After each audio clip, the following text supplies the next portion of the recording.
ओम नमः शिवाय। आइए श्रवण करें सावन महात्म्य में 16 अध्याय का महात्म्य। शीतला सप्तमी व्रत का वर्णन तथा व्रत कथा। ईश्वर बोले, हे संत कुमार, अब मैं शीतला सप्तमी व्रत को कहूँगा। श्रावण मास में शुक्ल पक्ष की सप्तमी तिथि को यह व्रत करना चाहिए।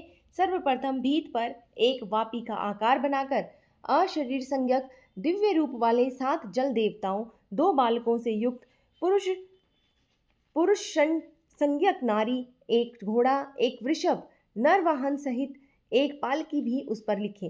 इसके बाद 16 उपचारों से सातों जल देवताओं की पूजा करनी चाहिए। इस व्रत के साधन में ककड़ी और दधिक ओदन का नैवेद्य अर्पित करना चाहिए। तत्पश्चात नैवेद्य के पदार्थों में से ब्राह्मण को वायन देना चाहिए। इस प्रकार 7 वर्ष तक इस व्रत को करने से अनंतर उद्यापन करना चाहिए। इस व्रत में प्रत्येक 7 वर्ष सुवासिनियों को भोजन कराना चाहिए। जल देवताओं की प्रतिमाएं एक सुवर्ण पात्र में रखकर बालकों के सहित एक दिन पहले सायकाल में भक्तिपूर्वक उनकी पूजा करनी चाहिए। प्रातःकाल होम ग्रहण करके चरु से होम करना चाहिए। जिसने पहले इस व्रत को किया है और उसे जो फल प्राप्त हुआ उसे आप सुने। सौराष्ट्र देश में शोभन नामक एक नगर था। उसमें सभी धर्मों के प्रति निष्ठा रखने वाले एक साहूकार रहते थे। उसने जल रहित एक निर्जन वन में अत्यधिक धन व्यय करके शुभ और मनोहर सीढ़ियों से युक्त पशुओं को जल पीने हेतु सरलता से उतरने चढ़ने योग्य दृढ़ पत्थरों से बंधी हुई एक दीर्घ काल तक स्थिर रहने वाली बावली खुदवाई। उसने उसके बाहर चारों ओर थके रहाइयों के विश्राम के लिए वृक्षों से शोभायमान एक बाग लगवाया, किंतु वह बावली सूखी रह गई और वहां एक बूंद भी जल नहीं प्राप्त हुआ। प्रयास व्यर्थ हो गया और मैंने व्यर्थ में अपना धन व्यय किया। इस चिंता में पड़ा हुआ वह धनद नामक धनिक वहीं पर रात को सो गया। जब उसके स्वप्न में आकर जल देवताओं ने उससे कहा, हे धनद, जल के आने का उपाय सुनो। यदि तुम हम लोगों के लिए आदरपूर्वक अपने पुत्रों की बलि दोगे तो उसी समय तुम्हारी यह बावली जल से भर जाएगी।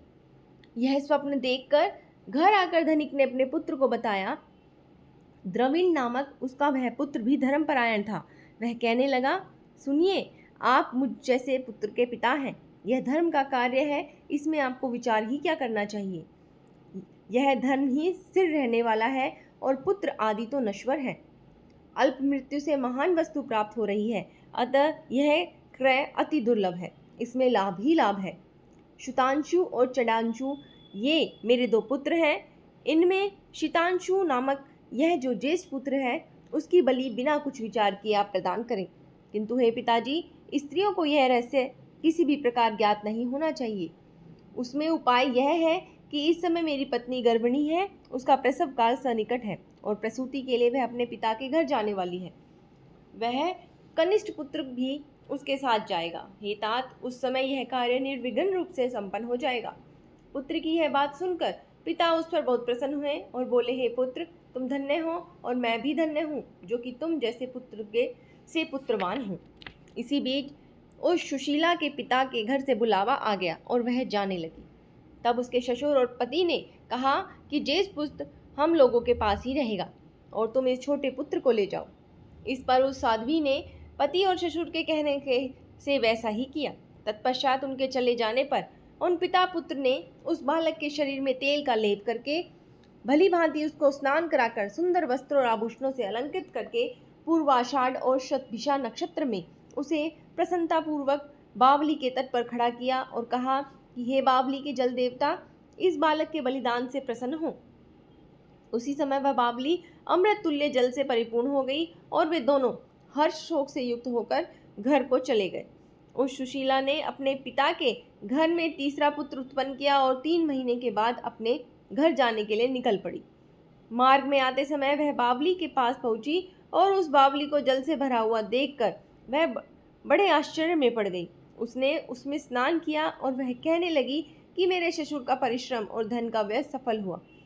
उस दिन श्रावण के शुक्ल पक्ष की सप्तमी तिथि थी और सुशीला का शीतल सप्तमी नामक शुभ व्रत था। उसके वहीं पर भात पकाया और दही ले आई। इसके बाद जल देवता को विधिवत पूजन करके दही भात और ककड़ी फल का नैवेद्य अर्पण किया और फिर ब्राह्मणों को वायन देकर 7 के लोगों को साथ मिलकर उसी नैवेद्य का भोजन किया। वहां से उसका ग्राम 1 योजन की दूरी पर था। तदंतर वह सुंदर पालकी पर आरूढ़ होकर दोनों पुत्रों के साथ वहां से चल पड़ी। तब वे जल देवता परस्पर कहने लगे कि हमें इसका पुत्र जीवित करके प्रदान करना चाहिए, क्योंकि इसने हमारा व्रत किया है और यह उत्तम बुद्धि रखने वाली है। इस व्रत के प्रभाव से इसे नूतन पुत्र देना चाहिए। पहले उत्पन्न हुए इसके पुत्र को यदि हम लोग ग्रहण किए रह गए, तब हमारी प्रसन्नता का फल ही क्या। आपस में ऐसा कहकर उन दयालु जल देवताओं ने बावली में से उनके पुत्र को बाहर निकालकर माता को दिखा दिया और फिर उन्हें विदा किया। तब वह शिशु माता ऐसा कहकर पुकारता हुआ अपनी माता के पास दौड़ा। अपने पुत्र की शब्द सुनकर उसने पीछे मुड़कर देखा। वहां अपने पुत्र को देखकर वह मन ही मन बहुत चकित हुई। उसे अपनी गोद में लेकर उसने उसका मस्तक सूंघा, किंतु वह डर जाएगा इस विचार से उसने पुत्र से कुछ भी नहीं पूछा। वह अपने मन में सोचने लगी कि यदि इसे चोर उठा कर ले गए थे तो यह आभूषणों से युक्त कैसे है, और यदि पिशाचों ने इसे पकड़ लिया है तो पुनः छोड़ क्यों दिया। इसके घर के संबंधी जन तो चिंतित के समुद्र में निमग्न है। इस प्रकार सोचती हुई वह नगरी के द्वार पर आ गई। तब लोग कहने लगे कि सुशीला आई है। यह सुनकर वे पिता और पुत्र अत्यंत चकित हुए कि वह ना जाने क्या कहेगी और पुत्र के विषय में हम लोग क्या बताएंगे। इसी बीच वह तीनों पुत्रों के साथ आ गई। तब ज्येष्ठ बालक शीतांगु को देखकर सुशीला के ससुर पिता घोर आश्चर्य में पड़ गए और बहुत आनंदित भी हुए। वे बोले, हे सुचिमते, तुमने कौन सा पुण्य कार्य अथवा व्रत किया था। हे भामिनी, तुम प्रतिव्रता हो और धन्य हो, पुण्यवती हो। इस शिशु के मृत हुए 2 माह व्यतीत हो चुके हैं और तुमने इसे फिर से प्राप्त कर लिया, तथा वह बावली भी जल से परिपूर्ण हो गई। तुम एक पुत्र के साथ अपने पिता के घर गई थी और 3 पुत्रों के साथ आई हो। हे शुभ्रे, तुमने जो कुल का उद्धार कर दिया है। हे शुभान्ने, मैं तुम्हारी कितनी प्रशंसा करूं। इस प्रकार ससुर ने उसकी प्रशंसा की। पति ने उसे प्रेम पूर्वक देखा और सास ने उसे आनंदित किया। तत्पश्चात उसने मार्ग के पुण्य का समस्त वृतांत कहा। अंत में उस सभी ने मनोवांछित सुखों का उपभोग करके बहुत आनंद प्राप्त किया। हे वत्स, मैंने इस शीतला सप्तमी व्रत को आपसे कह दिया। इस व्रत में दधि ओदन शीतल, ककड़ी का फल शीतल और बावली का जल भी शीतल होता है, तथा इसके देवता भी शीतल हैं। अतः शीतला सप्तमी का व्रत करने वाले 3 प्रकार के तापों के संताप से शीतल हो जाते हैं। इसी कारण यह सप्तमी शीतला सप्तमी इस यथार्थ नाम वाली है। इस प्रकार श्री स्कंद पुराण के अंतर्गत ईश्वर संत कुमार संवाद में श्रावण मास महात्म्य में शीतला सप्तमी व्रत कथा नामक 16वां अध्याय पूर्ण हुआ। बोलिए उमापति शंकर भगवान की जय।